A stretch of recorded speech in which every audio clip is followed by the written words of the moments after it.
তো hey guys, আসসালামু আলাইকুম, welcome back to my YouTube channel. আজকে আমি হাজির হলাম আরো একটি নতুন ব্লগ ভিডিও নিয়ে। তো ভিডিওটা তোমরা শেষ পর্যন্ত দেখতে থাকো। সকাল সকাল ঘুম থেকে উঠে স্কুল যাওয়ার জন্য ফটাফট রেডি হয়ে গেলাম।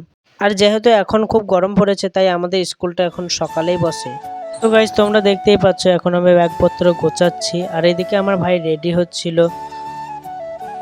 আর 9:30 বাজতেই আমি স্কুলের দিকে রওনা দিলাম।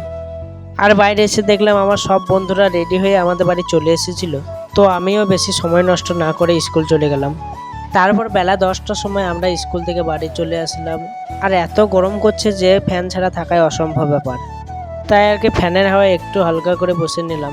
তারপর কিছুক্ষণ পর মা আমাকে হাতে ঝোলা টাকা ধরিয়ে দিল, কারণ আমাকে এখন যেতে হবে হাঁটতে। তো সাইকেলটা নিয়ে আমিও বেরিয়ে পড়লাম। আর গাইস, এরকম লাইফস্টাইল ব্লগ আমি এই প্রথম বানাচ্ছি। আর যারা যারা এই ভিডিওটা এখনো পর্যন্ত দেখছো তাদেরকে অনেক অনেক থ্যাঙ্কস।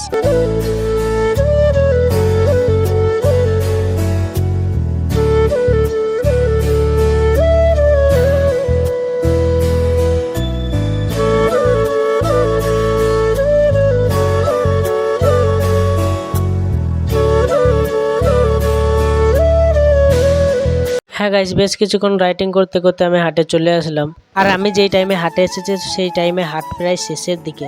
এখন কিনতে হবে আমাকে সবজি, তাই সবজি বাজারের মধ্যে আমি চলে আসলাম। আর বেশ কিছুখানি সবজি আর মাছ কিনে নিয়ে তারপর আমি আমার সাইকেলটাতে স্টার্ট ধরে সোজা বাড়ির দিকে আসছিলাম। তো গাইস, জানি না আমার এই ব্লগটা কেমন হবে, তবে এর পরের ব্লগগুলো এর থেকে ভালোভাবে ছাড়ার চেষ্টা করব। তো গাইস, ফাইনালি বাড়ি চলে আসলাম। আর এদিকে আমার মা ভাত পেতে রেখেছিল। তো আমি এখন ভাত খাই, তোমরা চ্যানেলটা দ্রুত সাবস্ক্রাইব করো। তারপর ভাতগুলো খেয়ে নিয়ে হালকা করে শুয়ে পড়লাম। হালকা করে ঘুমিয়ে নিয়ে গলায় একটা গামছা জড়িয়ে দ্রুত গোসল করতে গেলাম। গোসলটা করে নিয়ে আমি চলে গেলাম জোহরের নামাজটা পড়তে। আর আজকে বিকালে ছিল আমার টিউশন, তাই বাড়িতেই নামাজটা পড়ে নিলাম। তারপর ঘড়ির দিকে হালকাভাবে তাকিয়ে দেখলাম 3:10 বেজে গেছে। তো আমিও বেশি দেরি না করে টিউশনে যাওয়ার জন্য রেডি হয়ে গেলাম। আর এই ব্লগটা আমি এখানেই শেষ করলাম।